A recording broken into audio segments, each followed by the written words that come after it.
Oh, there's way too many of me. 1, 2, 3, 4. Wait, my questions just like disappeared. That's fine. Okay. Lydia, thank you so much for taking the time to speak with us. I think the question that everyone is dying to ask you is, this is your home course. How do you feel about playing the first event, essentially back, at your home course? Yeah, obviously super excited to play at a golf course that I play at for a majority of my off weeks and off season. I was kind of surprised when I heard the tournament was coming here. I know there was a little bit where none of us were sure exactly where we were going to play this event, but when I heard it was at Nona, I wasn't sure if this tournament was going to be on my schedule, but being here at the course I pretty much live and practice at, I knew it was kind of a no-brainer for me to play. Obviously super excited, and hopefully I just have a great time out here. I know with Annika and a few other members playing this week, I think it's going to be great for the other members to come out and watch us play as well. How do you feel about that Annika's here playing, competing with you all again? Just what was your first reaction when you found out the news? Yeah, before I think she made the announcement and committed to playing this event, I had talked a little bit, with her about it, and actually with her father, and I know it's not an easy decision to make. I think her last competitive, tournament was in 2008 or something, so it's been a really long time, and I think she is the GOAT, so it's pretty cool that I get to play in the same field as her. I got to play my first ever round with her on Saturday here, and that was super exciting, and I was like, man, this is borderline very nerve-wracking, but I think it's going to be cool. Maybe if we're on the opposite sides of the drawer, I'll be able to go out and watch her play as well. And speaking of playing with other players here, a lot of our LPGA players, not a lot, but some of them are also members here, and you posted on your Instagram stories at Lindy Duncan. How has that been practicing, getting ahead, getting ready for this event with them? Yeah, there's a bunch of us out here. I think obviously Annika and NASA and Lindy. Am I missing anyone? Myself. Yeah, Leona. Okay. So there's a bunch of us here, and some girls that aren't playing this week that do practice here as well. And I think we just are very lucky to have great facilities to practice at. So it's nice that I get to have these girls, and we can play and play for push-ups or for a $10 game. It's great that you have company like that, and I tend to annoy Lindy a little bit, but I think she sneakily likes it. Who knows? But I really enjoy getting to play and practice with these girls, and some of the other male professionals as well. And I think it's always great to watch everyone practice and play, and there's things that I can learn from as well. I have one question before others hop on to ask you questions, but March is coming up, and it's National Women's History Month. So we were wondering if there have been any phenomenal women that have really inspired you outside of golf. Maybe a political figure or a celebrity who you just growing up you admired so much. She is in golf, but Seri is, I think, probably one of my biggest role models, and I know I feel very grateful that her last few years on tour I was able to play on tour with her, and she's always given me great advice. And I think because of her, golf in Korea became such a big thing, and I think that's why there's quite a few of us playing right now, due to someone like her. So she kind of paved the path for a lot of us, and even though I'm from New Zealand, being from that Korean descent, I think she's been a huge role model and inspiration to us. So I would say she's probably my biggest role model and the person that really inspired me. And I know she was the first Korean player to come out on tour, and always being the first is never easy, and I think because she was able to do that, and with her courage and everything, she gave us little girls something to dream about. I'll pass it on to other folks who are hoping to ask you a question. All right, if you guys have any questions for Lydia, please let us know in the chat so we can pass it off to you.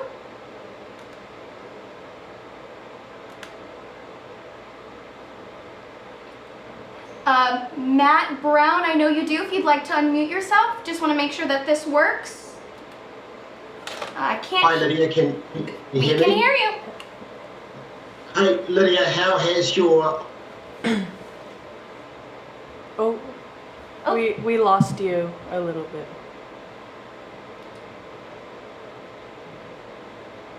We lost you there.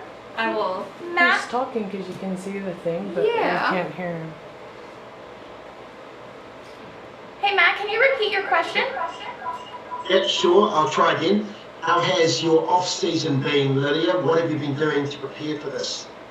Yeah, pretty much right after CME, I went to Korea and I took 5-6 weeks off. Obviously with the quarantine there, that took another couple weeks. And I mentioned like a few days ago or a week ago, I did a deviated septum surgery. So that kind of took me out for 2 to 3 weeks. So I've only been back in Florida for 3 to 4 weeks. So ever since I've been back, I've been slowly getting back into things. Working out with my trainers, working on the swing with Sean. So yeah, I wish I had a bit more time to kind of get ready for this event, but that's the time I had, so I tried to be as productive as I can. And I think this off season, probably the difference was I tried to spend a little bit more time on the golf course than practicing a lot, just on the facilities, especially as this event was going to be my first one.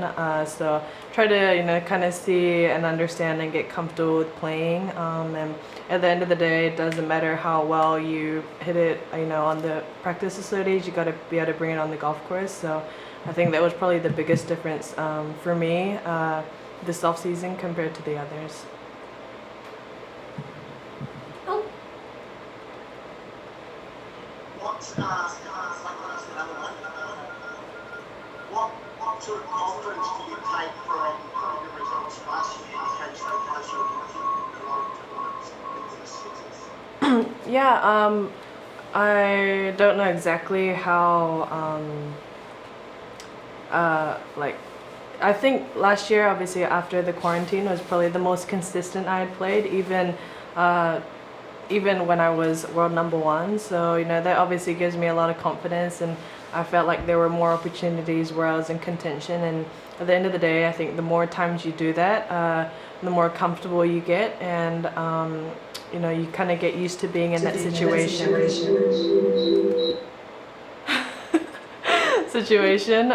So yeah, definitely gave me a lot of confidence. I've had weeks where I started off really strong and didn't finish well, or I had weeks where I didn't start strong and I was able to bring it back. So yeah, so I think it gave me a lot of confidence. And obviously, when the off season hits, you don't really know where your game's gonna go from the start. But I think I'm just trying to play with more of a free, mindset, and just believe in myself and go out there and accept what comes my way, and just be grateful to be out there playing. And I think that way it just makes it less result orientated, and I'm just focusing on what I can control.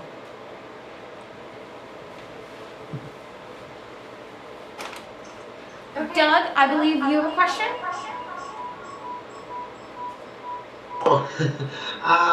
Lydia, sorry, I'm muted. Can you hear me now? Okay. Just wanted to know if you are committed to playing the Tokyo Olympics if they go ahead later this year. Yes, I would love to be at the 2021 Tokyo Olympics. I think being at 2000 Rio Olympics, obviously winning the silver medal was great, and bringing that for our country. But I think outside of that, it's just a very proud moment to be able to be in the probably biggest, most global stage, and to be able to represent your country. And I think not many people get that opportunity. So if it does happen this year, I would definitely love to be there in Tokyo to represent New Zealand. Thank you. Doug, I believe you also have a question. Just want to say thank you again. I know that we're having some technical difficulties today, so thank you for getting through this, and thank you to you too as well, Lydia. That's okay. Lydia, I've heard a number of players say that when things are going great and you're winning all the time, it feels like it'll never end. And when you don't play that well, you wonder if you'll ever get back there again. Is that anything you can relate to? Both. But I think when I was world number one, a lot of people said, man, you just make it look so easy. And I was like, it's never easy. I don't know what you're talking about, even coming down the last stretch and every moment. It's stressful. And, I'm sure when you're playing well, you feel like, I think the biggest thing is when you're playing well, you just get a lot of confidence. So you kind of ride that momentum, and even if you're not playing well, you feel like you're able to recover a lot quicker and kind of take that next step in more of an easier way. But definitely when you put in the time and you don't see the results coming, you do get frustrated on, hey, like, will I ever be able to be more consistent, or will I ever be able to hit the ball better or putt better? I think there's a lot of doubts during those times, but I think especially working with Sean, I'm trying to realize and understand that I can't get so result orientated. At the end of the day, all I can do is try my 100%, have a lot of fun out there, and whatever happens, happens. And I think it's a big goal of mine this year, and it was kind of the case at the end of the year last year as well, was just doing the best in what I can control. And what I can control are things like having 100% commitment over a shot before taking the shot, or preparing myself well before an event. And if things go well and results follow, that's great. But I think I just got to accept the things that's coming my way, and I think that's a much healthier, happier mindset to play it. And I think when I do those things better, I think the results kind of come with it. So I think I'm trying to less focus on, okay, I want to do this, I want to get to this rank. I think when it gets like that, it becomes so like narrow-minded. So I'm trying to be a lot more freer, and just play with a lot of belief, and just enjoy being out there. Thanks. I had a couple more questions if I could, Megan. First of all, when you played with Annika Saturday, who won? So it was Annika, Lindy, and Haley Moore and and I was like, yeah, I'll play with Haley.